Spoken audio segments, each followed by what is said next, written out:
오늘 마태복음 8장 18절부터 22절 말씀은 두 가지 내용이 나와요. 첫 번째는 예수님이 가시는 곳이라면 어디든지 따르겠다고 큰 소리를 떵떵 치던 서기관, 그 서기관에게 예수님께서 갑자기 인자는 머리 둘 곳이 없다 이 말씀을 하셔요. 두 번째는 예수님 아버지가 죽었습니다. 아버지 장사를 좀 지내고 와서 예수님 따를 테니까 조금만 기다려 주세요. 그럴 때 예수님께서 죽은 자가 죽은 자를 장사하고 너는 나를 따르라 이 말씀입니다. 오늘 이 두 가지 스토리의 말씀을 통해서 우리 모두가 어떤 일이 있어도 예수님을 따르는 담대한 자들이 되기를 축원합니다. 우리 18절 19절을 같이 한번 보겠습니다. 예수께서 무리가 자기를 에워싸는 것을 보시고 건너편으로 가기를 명하시니라.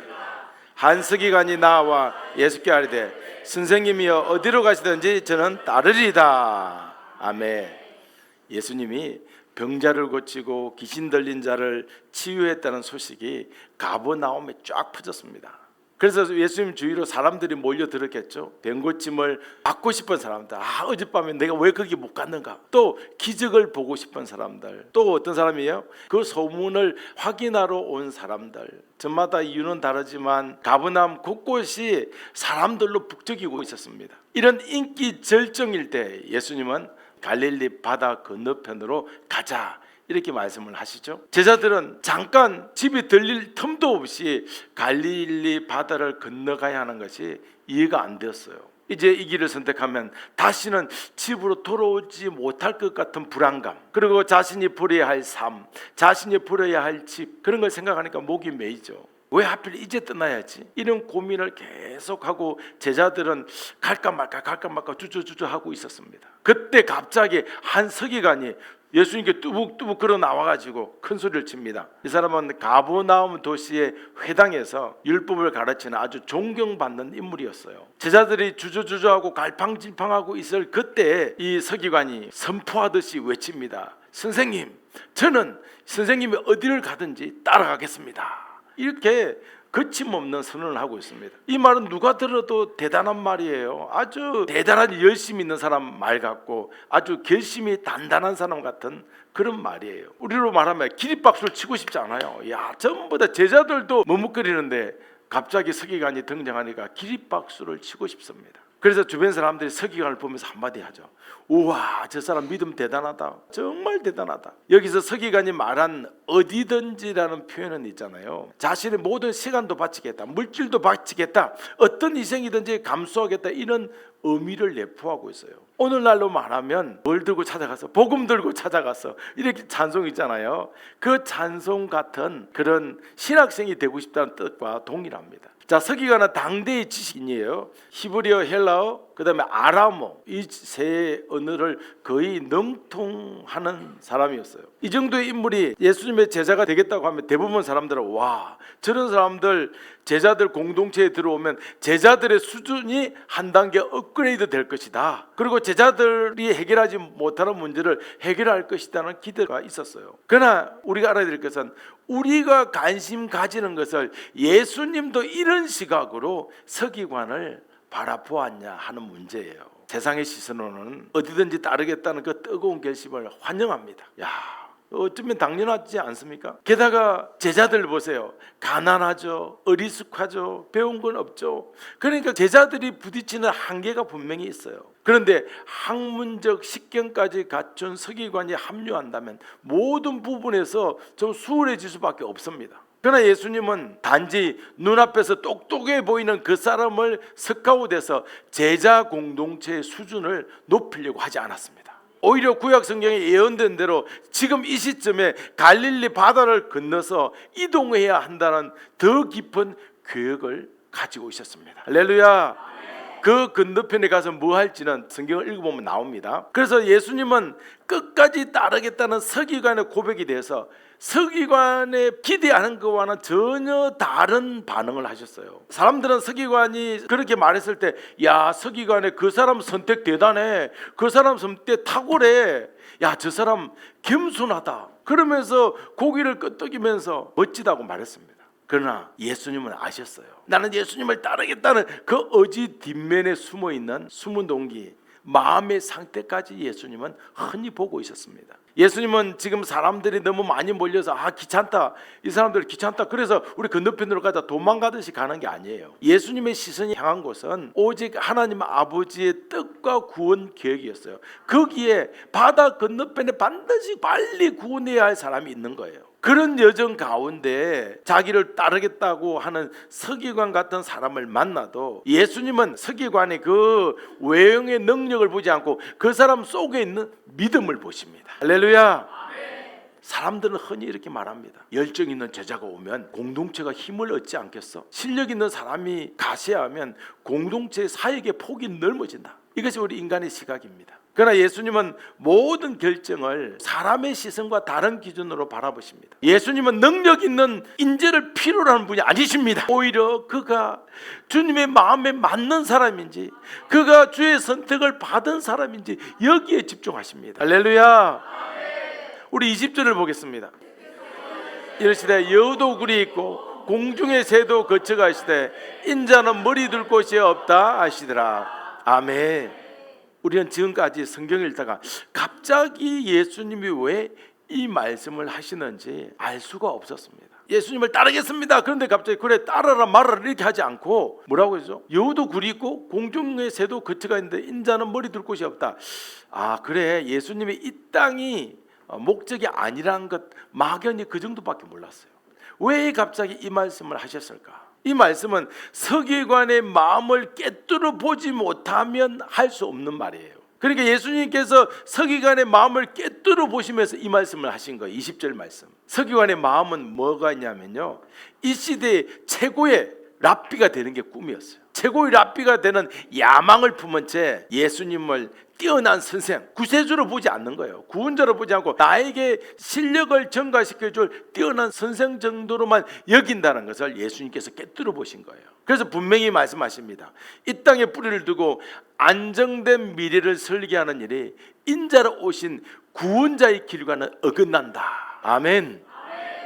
예수님이 머리 둘 곳 없다고 선언한 이 말씀은 결코 예수님이 가난해서 집 한 채 구하지 못하거나 하룻밤 잘 곳이 없어서 지낼 곳이 없어서 하는 말이 아니에요. 예수님이 편안하고 안정을 원하셨다면 뭐하러 죄인들에게 찾아오셨겠어요? 죄인들의 아픔 가운데로 내려올 필요가 없었습니다. 예수님의 최종 목적지는 십자가예요. 모든 병을 고치는 능력, 모든 죄를 사하는 선포하는 권세는 결국 십자가의 죽음으로 완성될 구원의 계획을 향해 있었습니다. 하지만 서기관의 마음속에는 평안한 자리, 좋은 자리를 향한 욕심으로 가득했어요.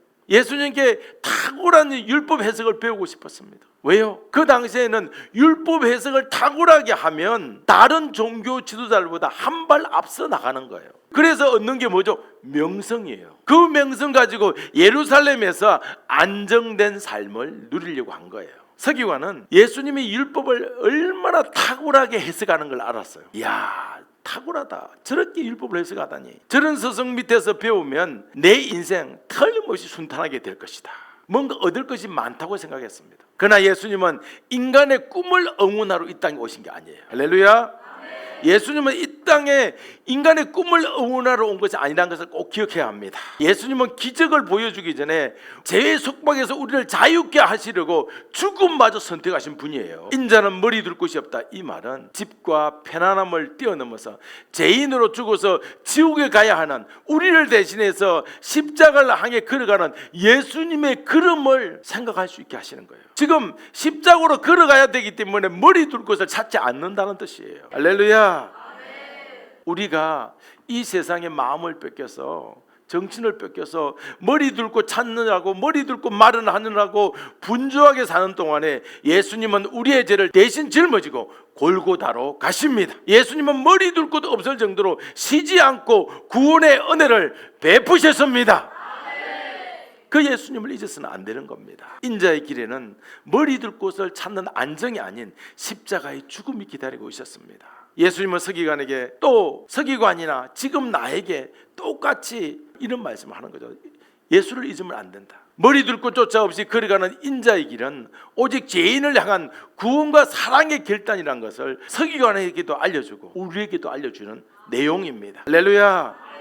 그래서 서기관은 처음부터 예수님을 잘못 본 사람이에요. 표면적으로 그러죠. 어디든지 따르겠습니다. 그렇게 고백했지만 속으로는 마음 깊은 곳에서는 전혀 다른 목적. 이 서기관이 쌓아 올리고 싶었던 것은 하늘나라의 복이 아니고 이 땅에서 어떻게든 잘 먹고 잘 사는 것이었어요. 생각해 보세요. 예수님이 주는 말씀의 권위, 탁월한 성경 해석의 기술, 스킬도 탁월하죠. 권위도 탁월하죠. 그리고 예수님이 특별히 말씀을 풀어나가는 이 통찰력이 탁월했어요. 이 통찰력을 얻어서 세상에서 큰 소리 치고 싶었던 것이 서기관이에요. 예수님은 그 속마음을 꿰뚫어 보셨습니다. 인자는 머리 둘 것이 없다.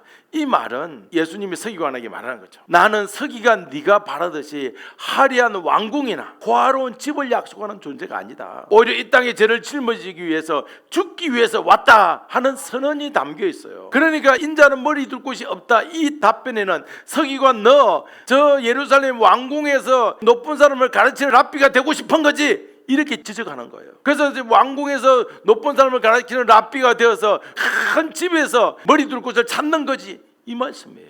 서기관은 이런 주님의 마음을 모르고 그저 예수님을 통해서 자기 삶의 안정과 성공을 이루려고 했습니다. 그것도 모르는 주변 사람들은 서기관의 속뜻을 알 길이 없는 거죠. 그래서 자기 그 눈에 보이는 대로 아무 말이나 해댔습니다. 와, 서기관 대단하다.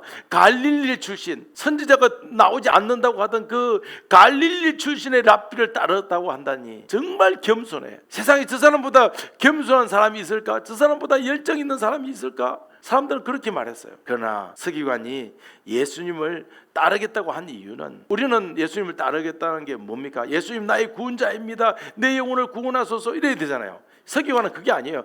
예수님 나의 구원자입니다. 내 영혼을 구원하소서 이게 아니에요. 그것은 스승님 저의 한계를 돌파하고 싶습니다. 저 지금 실력이 이 정도밖에 안 되는데 한계를 돌파해서 이만큼 올라가서 더 큰 무대를 차지하고 싶습니다. 이 말이에요. 더 명확하게 말해서 서기관은 예수님을 통해서 스스로 예루살렘에다가 머리 둘 것을 찾고 싶었습니다. 예루살렘에서도 떠받들어질 만한 그 지위, 당당히 고기를 들 수 있는 학문적 명성, 바로 그런 것에 지금 서기관은 눈에 멀어 있다는 뜻입니다. 서기관에게 중요한 것은 어떻게 이 땅에서 좀 더 잘 살아볼까, 그런 일이었어요. 오늘 이 서기관이 있는 동네가 어디죠? 가브나움이잖아요. 이 가브나움은 좀 생각보다 큰 도시긴 했어요. 그런데 위치가 어디냐면 갈릴리 지역에 있거든요. 이스라엘에서 갈릴리 지역에 있다 그러면 달 동네에 산다 이런 뜻이에요. 그러니까 이 사람이 왜 종교 지도자한테 달 동네로 쫓겨났을까요? 밀려난 거죠. 쫓겨나기보다 밀려났어요.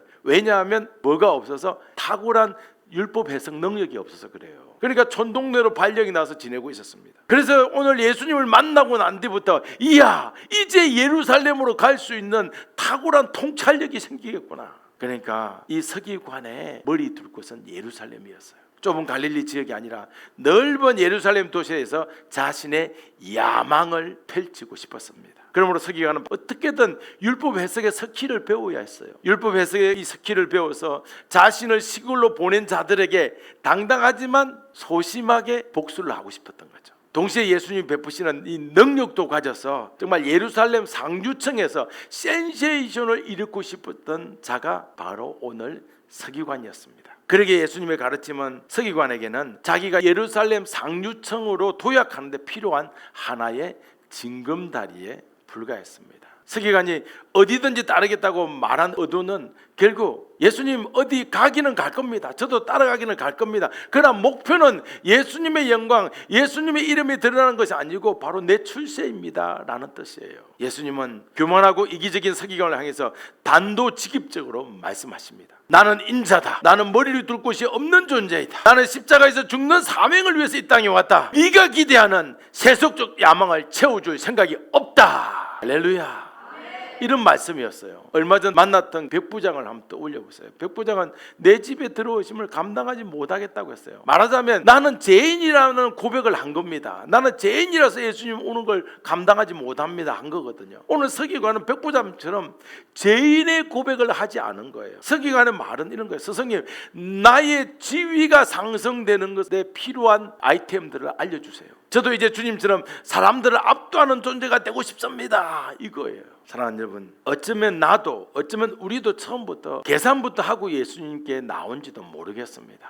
예수님 믿으면 사업이 술술 잘 풀리지 않을까? 예수님 믿으면 직장에서의 이 고된 문제, 사업에서의 고된 문제, 내 인생에서의 고된 문제를 한꺼번에 해결해 주지는 않을까? 혹시 이런 기대를 가지고 우리가 기독교인이 된 것은 아닐까요? 예수님은 세상에서 이름을 높여주는 탁월한 스승이 아닙니다. 서기관은 그 사실을 까맣게 몰랐던 거예요. 그러면서 서기관은 예수님을 따르겠습니다 외치면서도 예수님의 참된 이 땅에 오신 목적 사명은 보지 못한 거예요. 서기관의 관심은 어떻게 하면 갈릴리라는 촌동네를 벗어날까, 이게 제일 핵심이었어요. 그래서 예루살렘 같은 화려한 그곳에서 명성을 날리고 이름을 날리고 안락하게 살 수 있을까, 이런 고민이었어요. 예수님은 서기관의 마음을 꿰뚫어 보시고 단호히 내칠 수도 있었어요.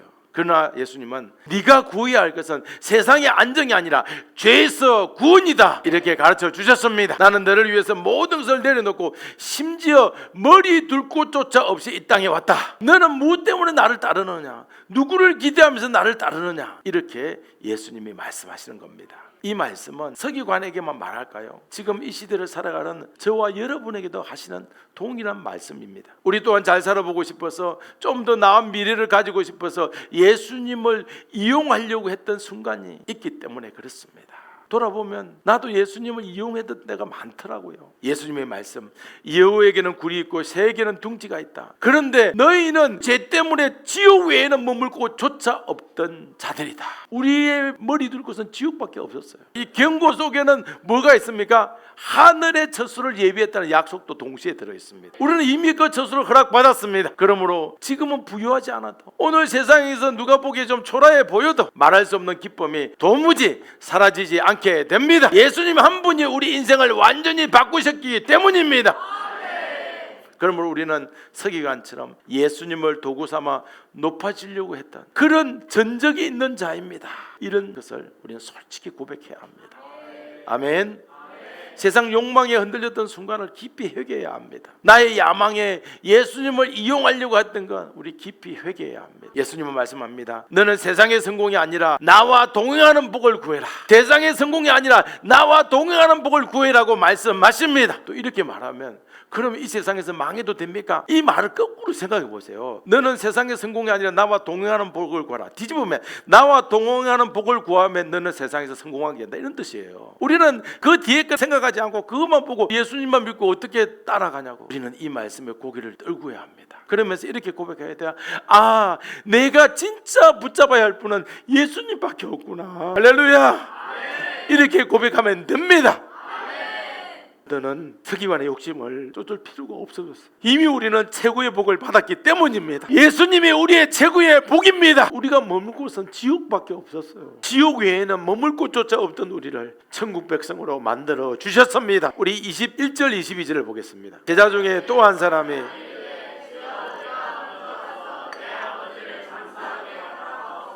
예수께서 이르시되 죽은 자들이 그들의 죽은 자들을 장사하게 하고 너는 나를 따르라 하시니라.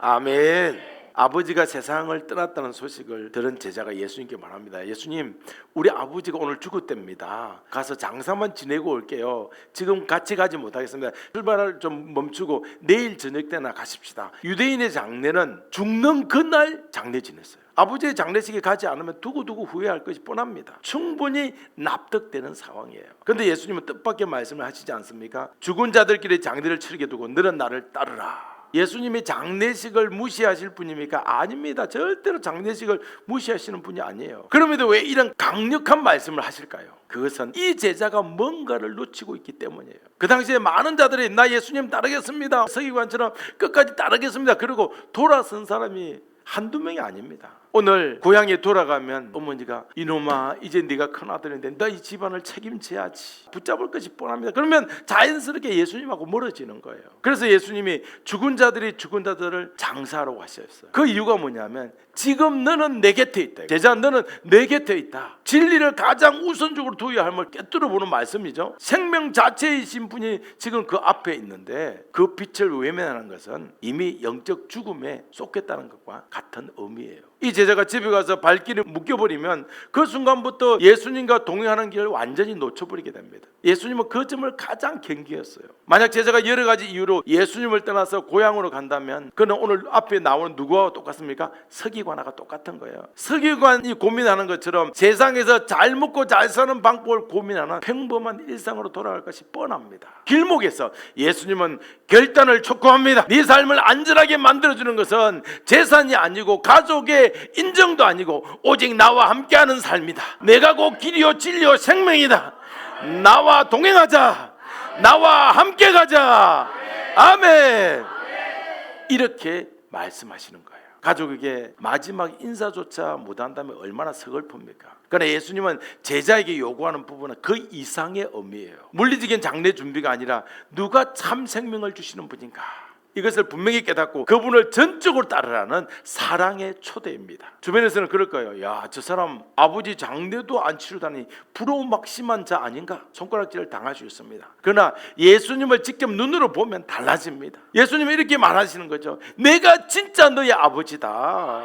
내가 생명의 주인이다. 그러니까 지금껏 네가 잡았던 세상의 이정표를 모두 내려놓고 나를 붙들라.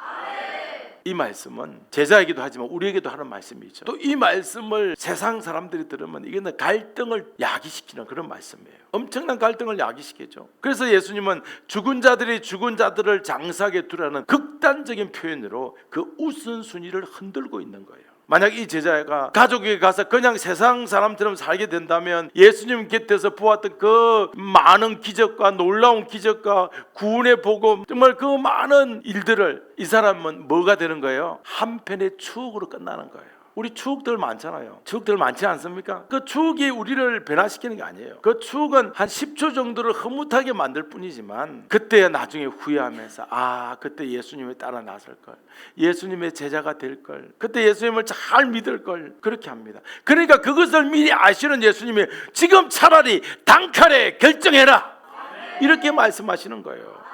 단칼에 결단하라고 말씀하십니다. 지금 21세기를 사는 우리에게도 이 말씀이 부담으로 다가오지 않습니까? 왜 이 말씀이 무겁게 다가옵니까? 가족을 포기하고 떠나라는 이 요구가 꼭 문자 그대로 우리한테 다가와서 그래요. 그러나 예수님이 정말로 원하는 건 아닙니다. 예수님이 정말로 원하는 것은 다른 무언가가 구원자를 포기하도록 만들지 말라는 겁니다. 그죠? 이 구원자 예수님이 있는데 다른 무언가 때문에 이분을 포기하면 안 된다는 거예요. 할렐루야. 멋지게 포장된 현실이라는 걱정거리, 이 포장된 걱정거리가 예수님보다 큰 자리를 차지하면 안 된다는 거예요. 할렐루야.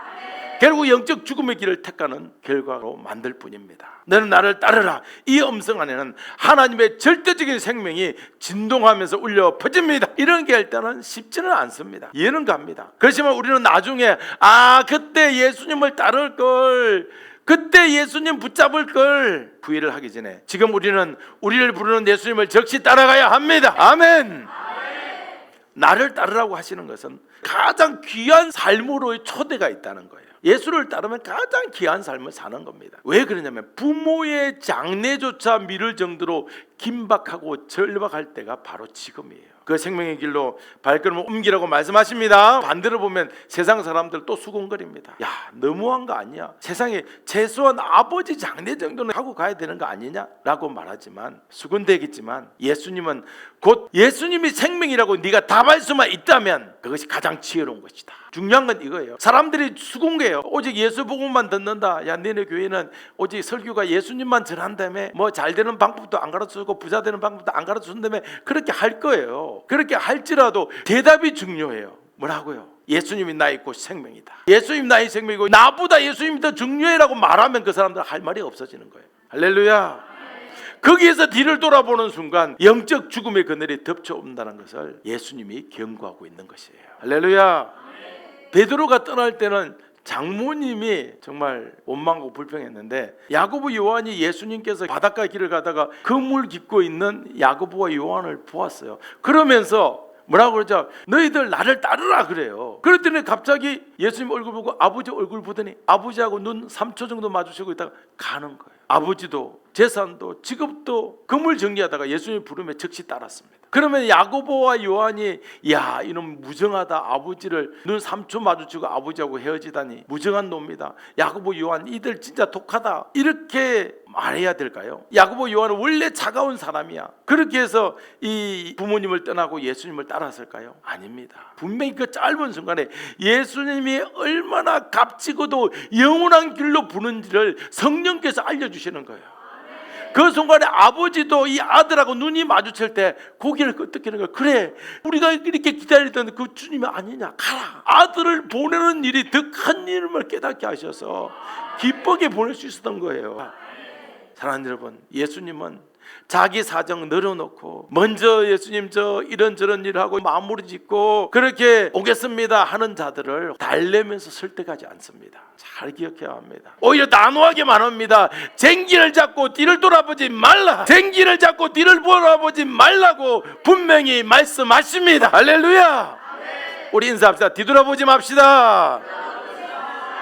우리 눈에 가장 큰 사건이 누가 죽는 사건이잖아요. 그것도 부모님이 세상을 떠난다거나 가족과 작별하는 거 참 힘듭니다. 생사를 가르는 일처럼 느껴지잖아요. 그런데 예수님은 그것마저도 구원자의 곁을 떠날 이유가 안 된다고 말씀하십니다. 여러분, 가족 죽었다고 예수님 버리고 가실 것입니까? 예수님 떠나고 가족한테 가니라고 가족은 천국 가고 나는 지옥 가고. 예수님 우리에게 묻습니다. 너는 지금 누구를 더 의지하고 있느냐? 너는 지금 누구를 더 의지하느냐? 가족이냐, 재산이냐, 친구냐, 아니면 내가 너를 위해 준비해 놓은 복음의 길이냐? 할렐루야. 예수님과 동행하는 사람이 얼마나 장엄한 사람인지 모릅니다. 얼마나 절대적인 사람인지 모릅니다. 그래서 예수님과 동행하는 사람은 중간지대가 없는 거예요. 할렐루야. 예수님의 초대는 지금도 계속되고 있습니다. 그러면서 이 마음에 Now follow me, 이제는 나를 따르라. 할렐루야. 이 말이 무섭게 보이죠? 무섭게 보입니다. 그러나 무섭게 보여도 이미 구원의 길로 가겠다고 쟁기를 잡은 예수님을 바라보면 우리는 주저할 필요가 없습니다. 아멘. 우리가 예수 믿는 성도된 까닭은 오직 주님을 위해서 사는 존재로 부름을 받았기 때문입니다. 예수님이 믿음을 선물로 주었기에 우리가 주님을 따르는 것이죠. 예수님 이용해서 잘 먹고 잘 살겠다는 속마음이라면 성도라고 부르기에는 좀 그렇습니다. 예수님은 자신의 머리 둘 곳을 마련하려고 따른 사람을 하나님 나라에 합당하지 않다고 얘기해요.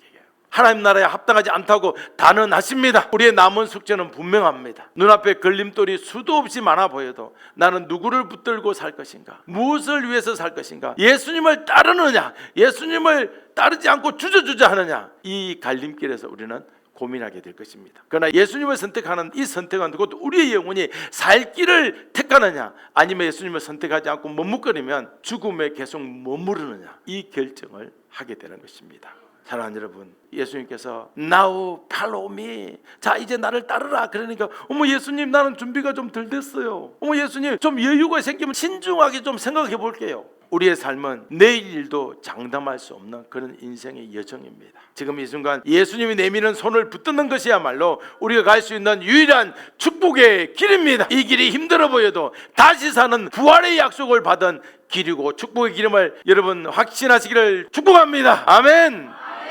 세상 한복판에 서 있어도 예수님을 따르려는 삶은 결코 허무하지 않습니다. 할렐루야. 죽음을 뚫고 나아가는 영원한 약속의 길이기 때문입니다. 할렐루야. 주변 사람들 손을 잘 잡아주시기 바랍니다. 예수 안 믿는 사람에게는 예수님 정말 당신을 사랑한다 하면서 잡아주시고, 예수 믿는 사람에게는 우리 예수님 동행합시다 이렇게 잡아주는 귀한 시간이 되시기를 예수 이름으로 축복합니다. 아멘.